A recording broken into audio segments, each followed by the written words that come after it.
Bismillahirrahmanirrahim. Welcome to English second paper class.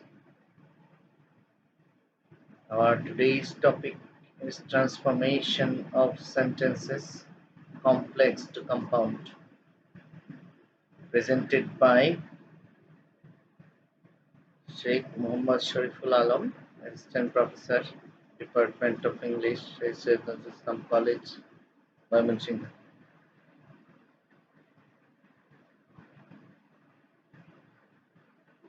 Before going to discuss on how to change complex sentence into compound, I would like to tell something about the complex and compound sentence.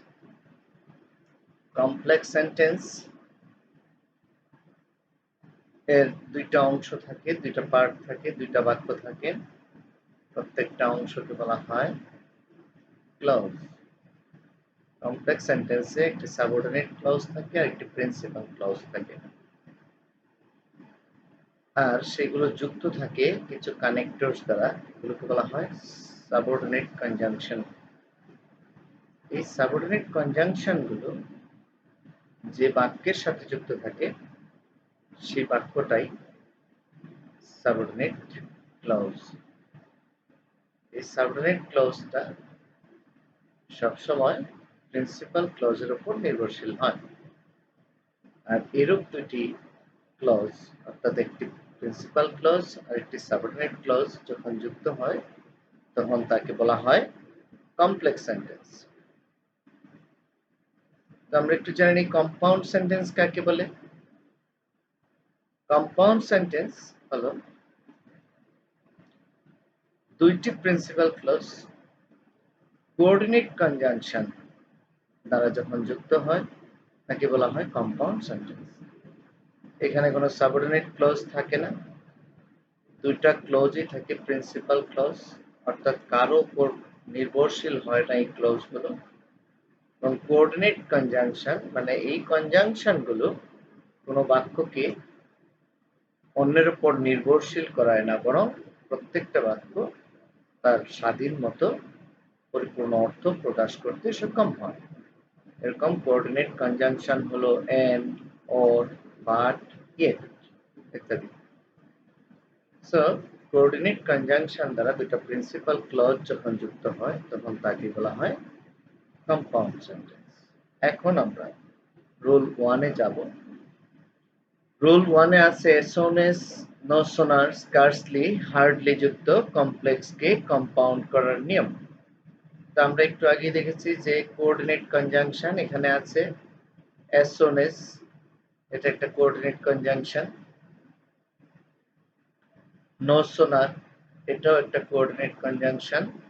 scarcely এটাও coordinate conjunction. hardly এগুলো coordinate conjunction, sorry এগুলো subordinate conjunction. তো subordinate conjunction গুলো কোথায় থাকে? Complex বাক্যে থাকে। তো এই ধরনের সাবঅর্ডিনেট কনজাংশন যুক্ত কমপ্লেক্সকে কম্পাউন্ড করার নিয়ম। তো স্ট্রাকচার কি হবে? যেহেতু এগুলো সাবঅর্ডিনেট কনজাংশন, কম্পাউন্ড সেন্টেন্সে কোনো সাবঅর্ডিনেট কনজাংশন থাকে না। সো কম্পাউন্ড করতে হলে এই সাবঅর্ডিনেট কনজাংশন যুক্ত কমপ্লেক্সকে কম্পাউন্ড করতে হলে এই সমস্ত সাবঅর্ডিনেট কনজাংশন গুলো উঠিয়ে দিতে হবে। আমরা স্ট্রাকচারটা দেখে নিই। উপরের শব্দগুলো বাদ যায়, আমরা সংক্ষিপ্ত ভাবে বলে ফেলেছি। উপরের শব্দগুলো বাদ যায়। উপরের শব্দ মানে as soon as, no sooner, scarcely, hardly এগুলো কি? Subordinate conjunction. এই সাবঅর্ডিনেট কনজাংশন গুলো বাদ যাবে, মানে এগুলো রাখা যাবে না। তারপরের যে বাক্যটা আছে সেটা যদি পাস্ট পারফেক্ট টেন্সের হয় তাহলে এটাকে পাস্ট ইনডিফিনিট টেন্স করতে হবে। আমরা জানি নো সোনার, স্কার্সলি, হার্ডলি যুক্ত বাক্য পাস্ট পারফেক্ট টেন্সের হয়। যদি পাস্ট পারফেক্ট টেন্সের হয় তাহলে সেটাকে আমাদের পাস্ট ইনডিফিনিট করতে হবে। আর as soon as যুক্ত বাক্য দুটাই পাস্ট ইনডিফিনিট টেন্সের হয়, সেই ক্ষেত্রে আমাদের আর কোনো কিছু করার দরকার নাই, যা আছে তাই হবে। তো আমরা দেখলাম কি এই শব্দগুলো উঠে যাবে তারপরের যে বাক্যটা সেটা পাস্ট পারফেক্ট টেন্স থাকলে পাস্ট ইনডিফিনিট টেন্স হবে। প্রথম বাক্যের আর কোনো পরিবর্তন নেই। তারপরে এন্ড যুক্ত হবে। কোথায় এন্ডটা যুক্ত হবে? দেন, বিফোর, হোয়েন এগুলো উঠে গিয়ে এন্ড যুক্ত। তারপরে ইমিডিয়েটলি অথবা এট ওয়ান যুক্ত হয়, প্লাস দ্বিতীয় বাক্যাংশ যা আছে তাই। আমরা একটা এক্সাম্পল দেখব। As soon as he got the telegram, he started for home. তাহলে যেহেতু as soon as যুক্ত বাক্য, as soon as টা হলো একটা সাবঅর্ডিনেট কনজাংশন, আর এই সাবঅর্ডিনেট কনজাংশন যুক্ত বাক্য অর্থাৎ he got the telegram, এই সাবঅর্ডিনেট কনজাংশনটা এই বাক্যটাকে কি করেছে? সাবঅর্ডিনেট ক্লোজ বানিয়ে ফেলেছে। আর এই ক্লজটা যদি সাবঅর্ডিনেট ক্লজ হয়ে থাকে, পরের ক্লজটা কি? Principal clause. যেহেতু এই ক্লজ কারো উপর নির্ভরশীল নয়, সে একা একটা পরিপূর্ণ অভিব্যক্তি প্রকাশ করতে সক্ষম। এইরূপ একটা সাবঅর্ডিনেট ক্লজ এবং একটা প্রিন্সিপাল ক্লজ যুক্ত হয়ে যে বাক্যটা গঠন করে এটা অবশ্যই কি একটা কমপ্লেক্স বাক্য। তো এই কমপ্লেক্স বাক্যের আরেকটা বৈশিষ্ট্য হলো যে as soon as দ্বারা যুক্ত কমপ্লেক্স বাক্যগুলো সবসময় দুইটা বাক্যই পাস্ট ইনডিফিনিট টেন্সের হয় সাধারণত। এটা প্রেজেন্ট টেন্সেরও হতে পারে, সাধারণত পাস্ট ইনডিফিনিট টেন্সের হয়। আর বিশেষ যে কথা পাস্ট পারফেক্ট টেন্স হয় না। সেই ক্ষেত্রে আমাদের এখানে টেন্সের পরিবর্তনের কোনো ঘটনা নাই। আমরা শুধু এইরকম কমপ্লেক্সকে সিম্পল করতে হলে কি করতে হবে? as soon as টা বাদ দিতে হবে। তারপরের যে অংশটুকু আছে, যে এই অংশটুকুকে আমরা লিখে ফেলবো। তাহলে কি লিখবো? he got the telegram, কমার জায়গায় আমরা কি বসাবো? and, তারপরে immediately অথবা at once। তাহলে কি হবে? he got the telegram and immediately তৃতীয় বাক্যাংশ যা আছে পুরোটাই থাকবে started for home। তাহলে আমরা একটু দেখে নিই উত্তরটা কি দাঁড়ালো। he got the telegram and immediately he started for home। এখানে আরেকটা বিষয় আছে যে কম্পাউন্ড বাক্যের সাবজেক্ট দুটার যদি একই হয় তাহলে দ্বিতীয়বার আমরা সেই সাবজেক্টটা না বসালেও বাক্য হবে এবং সেটাই সুন্দর হয়। আমরা যদি ওখানে লিখছি, আমরা এটা উঠায় দিই নাই, ইচ্ছা করলে এটা উঠিয়ে দিলে ভালো হয়। যেহেতু আমরা নিয়ম পড়াচ্ছি, এখানে সবগুলো হয়তো আমরা একবারে বলি নাই, এখন আমি বলে দিলাম, তোমরা এটা পরবর্তীতে এরকম করবে যে একই সাবজেক্ট যদি হয় কম্পাউন্ড বাক্যে সাবজেক্ট একবার লিখলেই হবে, দ্বিতীয়বার লেখার কোনো প্রয়োজন নেই। কমপ্লেক্স সেন্টেন্সে আবার দ্বিতীয়বার লেখার প্রয়োজন আছে, কিন্তু কম্পাউন্ডে দ্বিতীয়বার সাবজেক্ট লেখার প্রয়োজন নেই যদি একই সাবজেক্ট হয়। তাহলে তোমরা এটাকে এইভাবেও লিখতে পারতে, he got the telegram and immediately started for home। এটুকু লিখলেও খুব সুন্দর বাক্য হতো, সেটা তোমরা ইচ্ছা করলে লিখতে পারো। আমরা আরেকটা উদাহরণ দেখব। no sooner had the teacher entered the room than the students stood up। খুব কমন সেন্টেন্স, কিন্তু আমরা নিয়েছি এখানে গ্রামারের যে বিষয়গুলো আছে সেগুলো দেখানোর জন্য। আমরা কমন বাক্যটা নেই এই জন্য যে বাক্যটা সব স্টুডেন্টদের পরিচিত। কঠিন একটা বাক্য নিলে সেটা তাদের উদাহরণের সময় একটা সমস্যা সৃষ্টি করে, এই জন্য আমরা খুব কমন একটা বাক্য নিই যে বাক্যটা অংশগুলো বা বিভিন্ন অর্থ সেগুলো স্টুডেন্টরা বুঝতে পারে। আর বাক্যটা আমরা উদাহরণের সময় ইউজ করি যদি সেটা বুঝতে পারে স্টুডেন্টরা, তাহলে তাদের জন্য বুঝতে, গ্রামারের নিয়মটা বুঝতে সহজ হয়। এই জন্য আমরা এরকম একটা কমন বাক্য নিলাম আর গ্রামারের বিষয়টা আমরা বুঝিয়ে দিচ্ছি। তো যখন এই নো সোনার যুক্ত হলো কমপ্লেক্স সেন্টেন্সটা, যেখানে নো সোনারের কথা উল্লেখ আছে, এই নো সোনারটা হলো একটা সাবঅর্ডিনেট কনজাংশন। আর এই সাবঅর্ডিনেট কনজাংশন যখন নো সোনার হয় তখন অবশ্যই আমি আগেই বলেছিলাম যে নো সোনার স্কার্সলি হার্ডলি যুক্ত যখন হবে তার সাথের বাক্যটা পাস্ট পারফেক্ট টেন্সের হবে। সেরূপ বাক্যকে কম্পাউন্ড করতে হলে পাস্ট পারফেক্ট টেন্স পরিবর্তন করে কি করতে হবে? পাস্ট পারফেক্ট টেন্সকে কি করতে হবে? পাস্ট ইনডিফিনিট টেন্স করতে হবে। তো এখন আমরা এটাকে কম্পাউন্ড করব। নো সোনার বাদ যাবে, যেহেতু পাস্ট পারফেক্ট টেন্সের আছে আমাদের পাস্ট ইনডিফিনিট করতে হবে, তাহলে হ্যাডটা থাকবে না। হ্যাড এখানে সাহায্যকারী ভার্ব টু হ্যাভ, এই হ্যাডটা থাকবে না। তাহলে আমরা কি দিয়ে শুরু করব? The teacher. তারপরে ভার্বের পাস্ট ফর্ম, এটা পাস্ট পার্টিসিপল ফর্ম আছে, এটার পাস্ট ফর্মও একই। তাহলে the teacher entered the room, দেনের পরিবর্তে আমরা কি ব্যবহার করব? এখানে বলা আছে যে দেনের পরিবর্তে আমরা এন্ড তারপরে ইমিডিয়েটলি অথবা অ্যাট ওয়ান্স যুক্ত করব। তাহলে দেনের পরিবর্তে এন্ড অ্যাট ওয়ান্স অথবা এন্ড ইমিডিয়েটলি, তারপরে দ্বিতীয় বাক্য যা আছে তাই, দ্বিতীয় বাক্য যা আছে তাই আমরা ব্যবহার করব। The students stood up. তাহলে কি দাঁড়ালো? The teacher entered the room and at once the students stood up. আমরা উত্তরটা দেখে নিই। The teacher entered the room and immediately the students stood up. হয়ে গেল, আশা করি বুঝতে পেরেছো। আর কমপ্লেক্স টু কম্পাউন্ড, কমপ্লেক্স থেকে কম্পাউন্ড করার নিয়মগুলো অপেক্ষাকৃত সহজ। এর আগে আমাদের আগের ক্লাসগুলোতে আমি এর আগে 4টা ক্লাস নিয়েছি, 3টা ক্লাস নিয়েছি কমপ্লেক্স টু সিম্পল করার নিয়ম। কমপ্লেক্স টু সিম্পল করার নিয়মগুলো অনেক বেশি, যদিও সেগুলো আশা করি তোমরা ভালোভাবেই বুঝতে পেরেছো। কিন্তু কমপ্লেক্স থেকে কম্পাউন্ড করার এতগুলো নিয়ম নেই, খুব কম নিয়ম, আর এগুলো খুব সহজ। আমরা দ্বিতীয় নিয়মে চলে যাব। রুল 2, দো অথবা অলদো যুক্ত কমপ্লেক্সকে কম্পাউন্ড করার নিয়ম। এটা খুব সহজ। দো অলদো যুক্ত কমপ্লেক্সকে কম্পাউন্ড করতে হলে, দো অলদো হলো এখানে কি? Subordinate conjunction. তো এর পরিবর্তে কম্পাউন্ডে কি ব্যবহার করতে হয়? বাট অথবা ইয়েট ব্যবহার করতে হয়।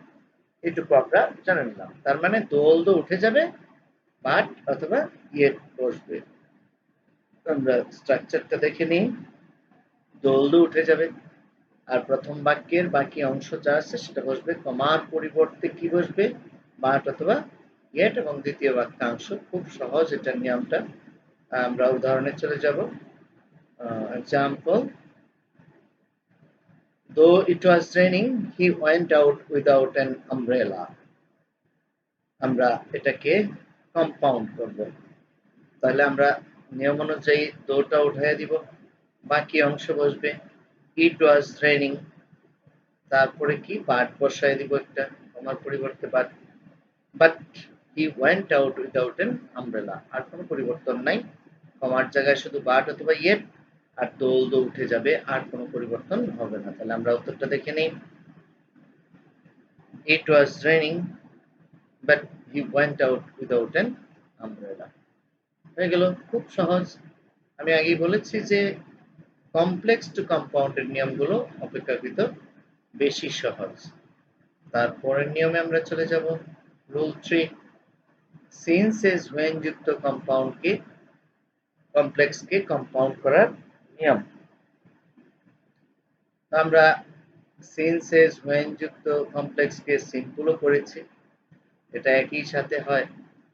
এখানে আসছে সিন্স এজ ওয়েন যুক্ত কমপ্লেক্সকে কম্পাউন্ড করার নিয়ম। তো এটার নিয়মটা কি? সিন্স এজ ওয়েন উঠে যাবে, অবশ্যই উঠে যাবে, কারণ যেহেতু এটা সাবঅর্ডিনেট কনজাংশন। আমরা জানি কম্পাউন্ড সেন্টেন্সে কোঅর্ডিনেট কনজাংশন গুলো বসবে। তো সিন্স এজ ওয়েন এর পরিবর্তে কোনটা বসবে? অবশ্যই এন্ড যুক্ত হবে। আমরা একটু স্ট্রাকচার দেখে নিই। সিন্স এজ ওয়েন উঠে যাবে, প্লাস প্রথম বাক্যের বাকি অংশটুকু বসবে, কমা এর পরিবর্তে এন্ড বসবে, প্লাস দ্বিতীয় বাক্য বসবে। খুব সহজ, এটা একেবারেই সহজ। আমরা একটা এক্সাম্পল দেখব।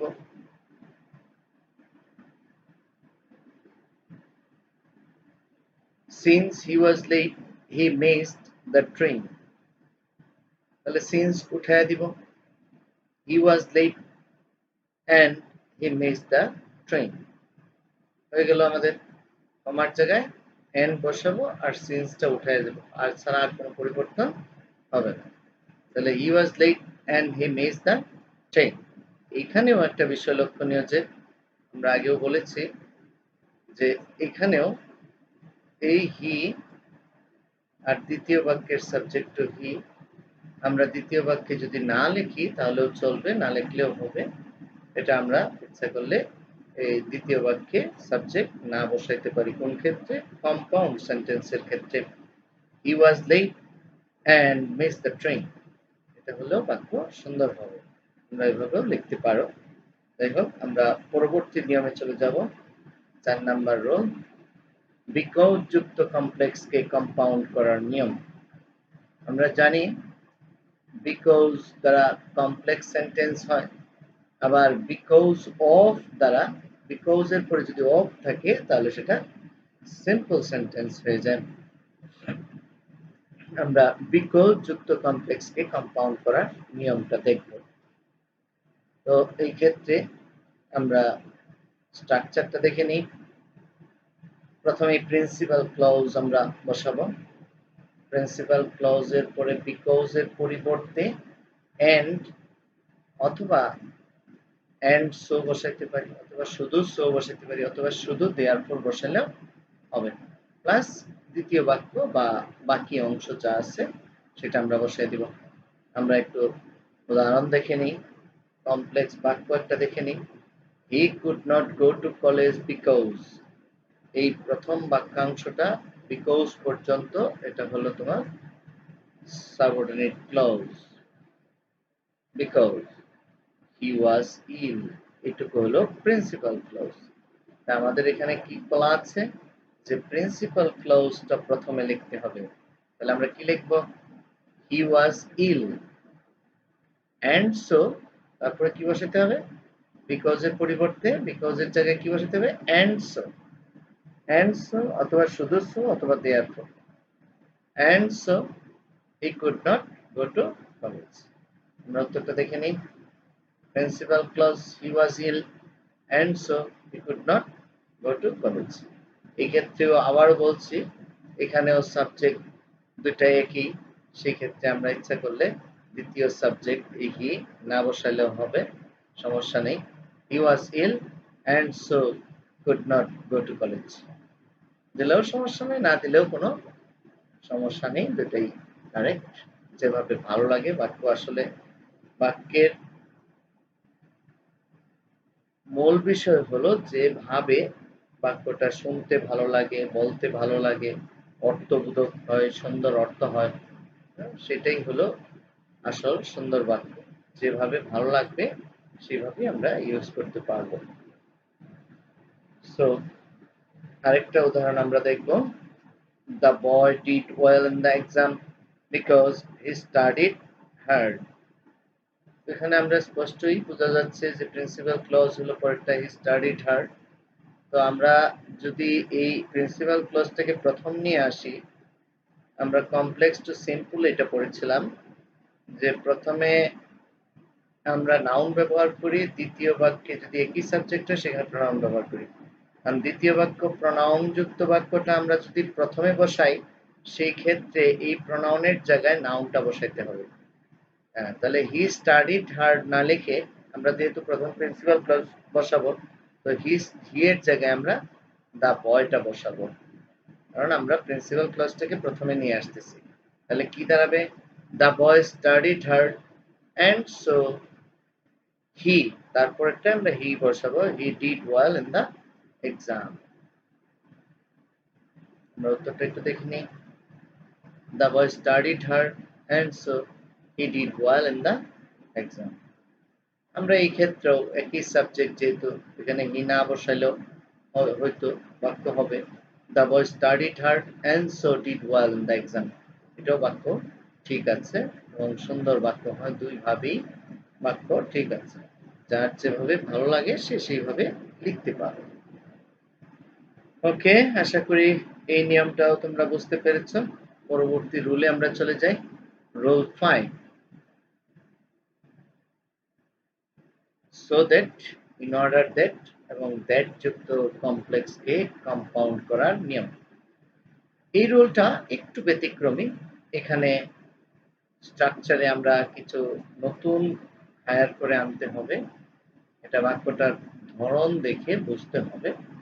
এটা উদ্দেশ্যমূলক বাক্য হয়। আমরা জানি যদি কমপ্লেক্স সেন্টেন্সে সো দ্যাট অথবা ইন অর্ডার দ্যাট অথবা দ্যাট থাকে, আমরা কমপ্লেক্স টু সিম্পল করার সময় এটা বলেছিলাম যে এইগুলো থাকলে উদ্দেশ্যমূলক বাক্য হয়।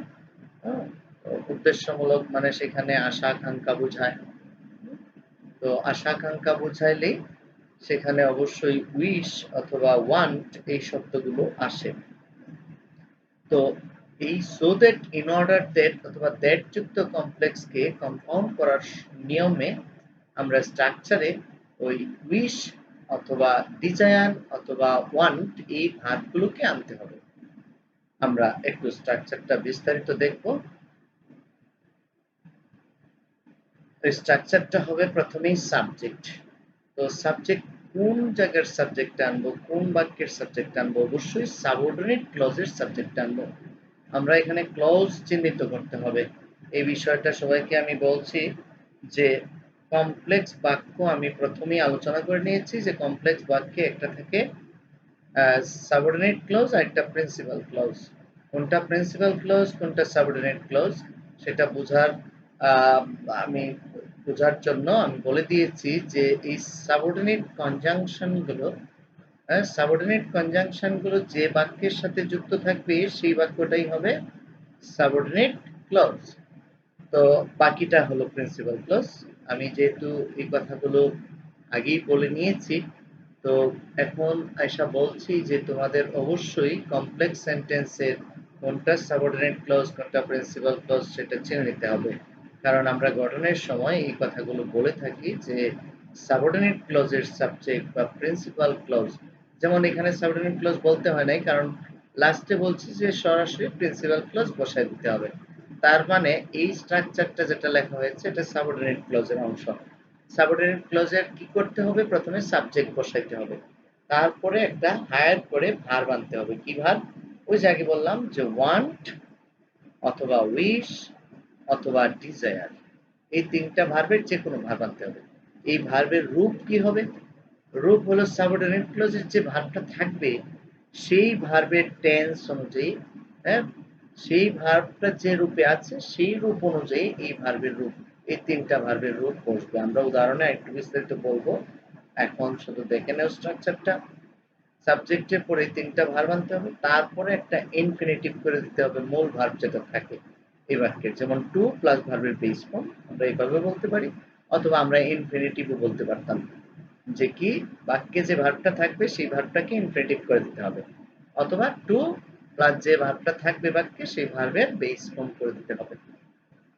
উক্ত বাক্যের বাকি অংশ ওই সাবঅর্ডিনেট ক্লজের ভার্বের পরে যে অংশটুকু থাকবে সেই অংশটুকু, তারপরে এন্ড সো বসবে এবং প্রিন্সিপাল ক্লজ বসবে। আমরা একটা উদাহরণ দেখব, উদাহরণের মধ্যে আমরা বিষয়টাকে আরেকটু ক্লিয়ার হতে পারবো।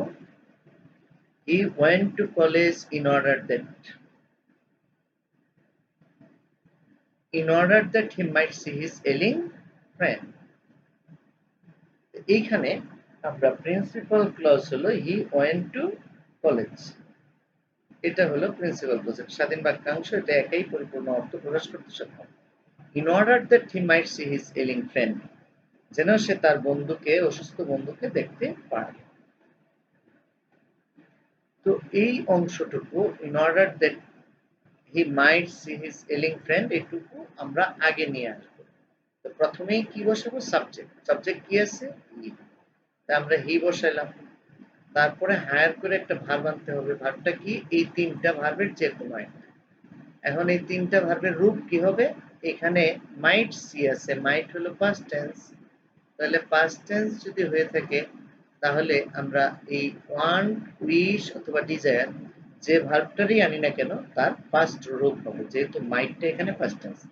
তাহলে কি হবে? হি ওয়ান্টেড অথবা হি উইশড অথবা হি ডিজায়ার্ড, তারপরে কি? ইনফিনিটিভ, টু প্লাস ভার্বের বেস ফর্ম, টু প্লাস ভার্বের বেস ফর্ম, মূল ভার্ব কোনটা? সি, তাহলে এই ভার্বের বেস ফর্ম কি? সি। তাহলে হি ওয়ান্টেড টু সি, তারপরে কি? উক্ত বাক্যের বাকি অংশ হিজ এইলিং ফ্রেন্ড, তারপরে কি? এন্ড সো, তারপরে প্রিন্সিপাল ক্লজ, প্রথম অংশটা বসাবো। তাহলে কি দাঁড়ালো? He wanted to see his ailing friend and so he went to college. আমরা উত্তরটা দেখে নিই। He wanted to see his ailing friend and so he went to college. এই হলো স্ট্রাকচারটা। এটা একটু ভালোভাবে খেয়াল করবে। এটা অন্যান্য নিয়মগুলোর চেয়ে একটু ব্যতিক্রম, কিন্তু খুব সুন্দর নিয়ম। আর এখানে বাড়তি জিনিস যেটা আনতে হয় ৩ টা বার ওয়ান্ট, উইশ এবং ডিজায়ার। তো এটা আসলে কোনো সমস্যা না। এটা সবসময় এই ৩ টা শব্দই আনতে হবে। কারণ আমি আগেই বলেছি উদ্দেশ্য বোঝাবে। উদ্দেশ্য মানেই কি? চাওয়া, হ্যাঁ? ওয়ান্ট অথবা উইশ আশা, ডিজায়ার আকাঙ্ক্ষা, এগুলো। উদ্দেশ্য মানেই এই ৩ টা। সো যেহেতু so that, in order that, that যুক্ত বাক্য দ্বারা উদ্দেশ্য বোঝায়, তাহলে এই ৩ টা শব্দ এখানে নিয়ে আসলে ৩ টা ভার্বের যেকোনো একটা নিয়ে আসলেই হবে। আর এই ভার্বগুলোর কোন রূপ হবে? ওই বাক্যে যে ভার্বের যে রূপ আছে সেই রূপ অনুযায়ী হবে। আমরা আরেকটা উদাহরণ দেখব। We take exercise regularly so that we may be healthy. তাহলে এখানেও we take exercise regularly, এটা প্রিন্সিপাল ক্লজ, এটা পরে আসবে, এটা থাকুক। পরের বাক্যটা আমরা দেখি। এখানে সাবজেক্ট কি আছে? উই আমরা নিলাম, উই। তারপরে কি বসাইতে হবে? একটা ভার্ব আনতে হবে, ওই যে ওইগুলো থেকে ওয়ান্ট, উইশ, ডিজায়ার থেকে আনলাম উই ওয়ান্ট। কারণ এখানে মে আছে, মে হলো প্রেজেন্ট রূপ। আর উই এর সাথে কি হবে? ওয়ান্ট হবে। প্রেজেন্ট রূপে এস বা ইয়েস হবে না, শুধু ওয়ান্ট হবে অথবা উইশ হবে অথবা ডিজায়ার হবে। তাহলে আমরা উই ওয়ান্ট, তারপরে এখানে মূল ভার্ব কোনটা? বি। তার আগে কি বসাইতে হবে? টু। তো we want two be healthy and so we take exercise regularly. হয়ে গেল। আমরা উত্তরটা দেখে নিই। We want to be healthy and so we take exercise regularly.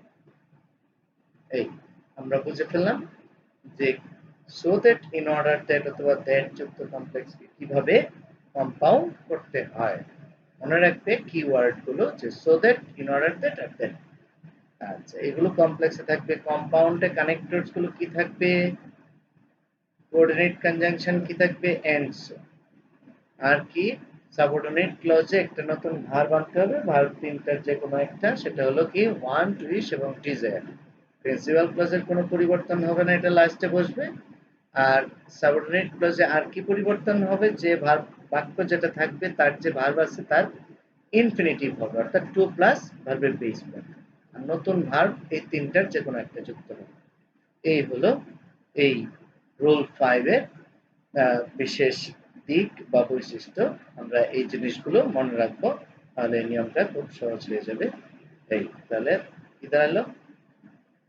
আরেকটা আরেকটা উদাহরণ আমরা দেখব। We eat so that we may live. তো এখানেও আমরা প্রথমে যেটা আছে সেটা হলো কি? Principal clause. তো এই so that we may live, আমরা যেন বাঁচতে পারি, এইটুকু হলো সাবঅর্ডিনেট ক্লজ।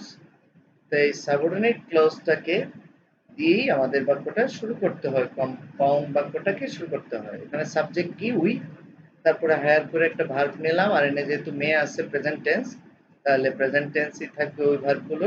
উই ওয়ান্ট, তারপরে এই যে ভার্বটা আছে এটার ইনফিনিটিভ লিভ, এর ইনফিনিটিভ কি হবে? To live. তাহলে we want to live and so, সবসময় কি কোঅর্ডিনেট কনজাংশন কি বসবে? And so. আর তারপরে principal clause, and so we eat. হয়ে গেল। আমরা উত্তরটা দেখে নিই। We want to live and so eat. এই নিয়মটা একটু ব্যতিক্রমী, এই জন্য আমরা এটার মধ্যে খুব বেশি এক্সারসাইজ দিয়েছি। আমরা পরবর্তীতে এক্সারসাইজের যে ক্লাস নেব সেখানেও আমরা এটার নিয়ম হয়তো পাবো, সেখানেও আমরা দেখতে পাবো। অথবা স্টুডেন্টরা যারা আমার ক্লাস আজকে দেখছো, সবাই আশা করি তোমরা তোমাদের এক্সারসাইজ বই থেকে এই নিয়মের উপর যে এক্সারসাইজ গুলো আছে সেগুলো খুঁজে বের করবে এবং সেগুলো এই নিয়ম দ্বারা সলভ করার চেষ্টা করবে। আশা করি তোমরা বুঝতে পেরেছো। আমরা পরবর্তী নিয়মে চলে যাব। রুল 6, এটা খুব সহজ। when যুক্ত কমপ্লেক্সকে কম্পাউন্ড করা নিয়ম। এটা খুব সহজ। when থাকলে when হলো কি সাবঅর্ডিনেট কনজাংশন, অর্থাৎ সাবঅর্ডিনেট ক্লজের একটা অংশ when। when থাকলে একটা ক্লজকে সাবঅর্ডিনেট করে ফেলে, অন্যের অধীনস্থ করে ফেলে, সে সম্পূর্ণ স্বাধীনভাবে অর্থ প্রকাশ করতে সক্ষম হয় না। আর কম্পাউন্ড সেন্টেন্সে এই when এর পরিবর্তে কি বসাতে হবে? and বসাইতে হবে। আমরা গঠনটা একটু দেখে নিই। প্রিন্সিপাল ক্লজ, প্রথমেই প্রিন্সিপাল ক্লজ বসাতে হবে, তারপর when উঠে গিয়ে and বসাতে হবে, আর when যুক্ত বাক্যের বাকি অংশ অর্থাৎ সাবঅর্ডিনেট ক্লজ when বাদে যা থাকে সেটুকু বসাতে হবে। আমরা একটু স্ট্রাকচারটা দেখি, উদাহরণ দেখি। একটা উদাহরণ দেখব। when we reached home my mother cooked food। আমরা জানি সাবঅর্ডিনেট কনজাংশন যুক্ত বাক্য হলো সাবঅর্ডিনেট ক্লজ, এটা হলো সাবঅর্ডিনেট ক্লজ। তাহলে নিশ্চিন্তে আমরা বলতে পারি এটা প্রিন্সিপাল ক্লজ। আমরা প্রিন্সিপাল ক্লজটা কি প্রথম বসাবো? মাই মাদার কুক ফুড, তারপরে when উঠে গিয়ে কি বসবে? and। আমরা and বসাইলাম, তারপরে when এর জায়গায় and বসাইলাম, আর বাকি বাক্যটা বসবে and we reached home। উত্তরটা দেখে নিই। My mother cook food and we reached home। হয়ে গেল, খুব সহজ। when যুক্ত বাক্য কমপ্লেক্স বাক্যকে কম্পাউন্ড করার নিয়ম খুব সহজ। when যুক্ত কমপ্লেক্সকে কম্পাউন্ড করার বিষয় বৈশিষ্ট্যগুলো কি? when উঠে গিয়ে and বসবে, আর তেমন কোনো পরিবর্তনই হবে না। আরেকটা বিষয়ের বৈশিষ্ট্য হলো প্রথমে প্রিন্সিপাল ক্লজটা বের করতে হবে, আর সেটা প্রথমে বসাতে হবে। আর সাবঅর্ডিনেট ক্লজের when উঠে গিয়ে and বসবে, তারপরে সাবঅর্ডিনেট ক্লজের বাকি বসবে, তাহলে কম্পাউন্ড হয়ে যাবে। আমরা পরবর্তী রুলে যাব। এটা হলো ইফ যুক্ত কমপ্লেক্সকে কম্পাউন্ড করার নিয়ম। ইফ ইউ যুক্ত, তো আমরা জানি ইফ এর সাথে ইউ হয় এবং অন্য পার্সনও হতে পারে। ইউ হলো সেকেন্ড পার্সন, আর সেকেন্ড পার্সনের সময় একরকম নিয়ম, আর ফার্স্ট বা থার্ড পার্সন যদি হয় সেগুলোর ক্ষেত্রে অন্যরকম নিয়ম। আমরা ইফ ইউ যুক্ত কমপ্লেক্সকে কম্পাউন্ড করার নিয়মটা আগে দেখে নেব। এটাও আবার দুই রকম আছে। ইফ ইউ যদি অ্যাফার্মেটিভ হয় তাহলে একরকম স্ট্রাকচার, আবার ইফ ইউ এর সাথে যদি নেগেটিভ হয় তাহলে আরেক রকম স্ট্রাকচার। আমরা আগে অ্যাফার্মেটিভটা হলে কি হবে সেটা আমরা দেখে নেব। তো ইফ ইউ যুক্ত অ্যাফার্মেটিভ হলে স্ট্রাকচার কি হবে? ইফ ইউ উঠে যাবে, ইফ ইউ উঠে যাবে, প্লাস ভার্বের বেস ফর্ম হবে, অর্থাৎ ইফ ইউ যুক্ত বাক্যের ভার্বের বেস ফর্ম হবে, তার আগে কোনো কিছুই বসবে না, প্লাস ভার্বের পরে যা কিছু আছে সেটুকু বসবে, এর মধ্যে আর কোনো কিছুই বসবে না, এটুকু বসবে। কমার পরিবর্তে এন বসবে। ইফ ইউ যুক্ত অ্যাফার্মেটিভ হলে কি বসে? এন বসে, এবং দ্বিতীয় বাক্য বসবে। এইটুকু খুব সহজ। আমরা একটা এক্সাম্পল দেখব। if you work hard you will be successful। তো এখানে if you work hard, এটা if এর সাথে ইউ আছে, if you যুক্ত। আরেকটা বিষয় কি, অ্যাফার্মেটিভ হলে এটা অ্যাফার্মেটিভ বাক্য, নেগেটিভ নয়, তাহলে দুইটা শর্তই মিলে গেল। তাহলে আমরা এই স্ট্রাকচারে করতে পারি। তো ভার্বের আগে যা আছে সব বাদ দিয়ে দিব, ভার্বের বেস ফর্মটা লিখবো। তাহলে আমরা লিখি ওয়ার্ক, তো বাকি অংশ যা আছে সেটা লিখবো ওয়ার্ক হার্ড। এই কমার পরিবর্তে এন্ড লিখবো, লিখে ফেলি এন্ড। তাহলে ওয়ার্ক হার্ড এন্ড দ্বিতীয় বাক্যে যা আছে তাই লিখবো ইউ উইল বি সাকসেসফুল। তো হয়ে গেল আমাদের কম্পাউন্ড বাক্য। তো if you work hard you will be successful এর কম্পাউন্ড কি হবে? Work hard and you will be successful. দেখি উত্তরটা, work hard and you will be successful হয়ে গেল। আমরা দেখব নেগেটিভ হলে স্ট্রাকচার কি হবে। ইফ ইউ ডু নট পর্যন্ত উঠে যায়, অর্থাৎ নেগেটিভ সবকিছু উঠে যাবে। আমি আগে বলেছি যে ভার্বের আগে কোনো কিছুই থাকবে না, শুধু ভার্ব দিয়ে শুরু হবে। ইফ যুক্ত ইফ ইউ যুক্ত অ্যাফার্মেটিভ হলেও ভার্ব দিয়ে শুরু হবে, নেগেটিভ হলেও ভার্ব দিয়ে শুরু হবে, ভার্বের বেস ফর্ম দিয়ে শুরু হবে। হ্যাঁ, নট, ডু নট এগুলোও উঠে যাবে। ভার্বের বেস ফর্ম হবে প্লাস ভার্বের পরের যে অংশটুকু আছে সেগুলো বসবে। আগে ছিল কমার পরিবর্তে এন্ড, আর নেগেটিভ হলে কমার পরিবর্তে অর ব্যবহার করতে হবে। এটা হলো বেসিক পার্থক্য। প্লাস দ্বিতীয় বাক্য যা আছে তাই হবে। আমরা একটা এক্সাম্পল দেখে নিই। If you do not walk fast, you cannot catch the train. তাহলে if you do not পর্যন্ত উঠে যাবে। আমরা এভাবেও বলতে পারি, অথবা বলতে পারি যে ভার্বের বেস ফর্ম থেকে শুরু হবে। এভাবে বলতে পারি walk, ভার্বের বেস ফর্ম, তারপরে ফার্স্ট বাকি অংশ, আর এই কমার পরিবর্তে অ, তারপরে দ্বিতীয় বাক্য you can not catch the train. তাহলে টোটাল কি দাঁড়ালো? Walk fast or you can not catch the train. দেখি উত্তরটা, walk fast or you can not catch the train হয়ে গেল।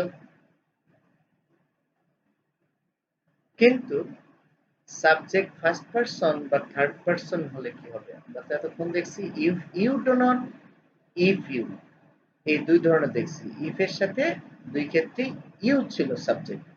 কিন্তু সাবজেক্ট যদি ফার্স্ট পারসন অথবা থার্ড পারসন হয়, সেই ক্ষেত্রে কমপ্লেক্স গুলো কিভাবে আমরা কম্পাউন্ড করব দেখে নিই। এই ক্ষেত্রেও অ্যাফার্মেটিভ হলে স্ট্রাকচার একরকম, নেগেটিভ হলে স্ট্রাকচার আরেক রকম। তো অ্যাফার্মেটিভ হলে স্ট্রাকচার হবে কি, লেট বসবে প্লাস সাবজেক্টের অবজেক্টিভ রূপ বসবে প্লাস ভার্বের বেস ফর্ম বসবে।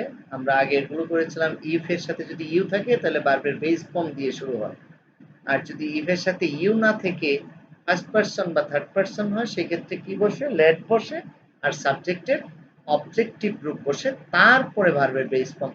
আমরা জানি যে লেটের পরে ভার্বের বেস ফর্ম হয়, প্লাস বাকি অংশ মানে প্রথম বাক্যের বাকি অংশ, আর যেহেতু অ্যাফার্মেটিভ কমার পরিবর্তে এন্ড হবে, প্লাস দ্বিতীয় বাক্য হবে।